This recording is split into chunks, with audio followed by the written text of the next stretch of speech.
Sistem pembayaran, saudara, terutama untuk tim cashless alias lebih suka bayar tanpa uang tunai.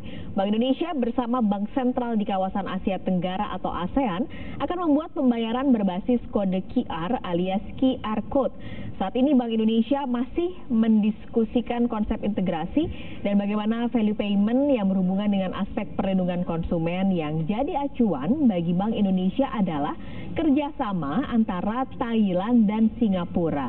Kedua negara ini sudah memakai QR Code untuk transaksi. Berapa Bu harganya Bu? Ya, pakai GoPay ya Bu ya. Apakah yang orang Indonesia yang punya QR Code akhirnya bisa dipakai di Thailand misalnya? Dan orang yang punya QR Code Thailand bisa dipakai di Indonesia akhirnya.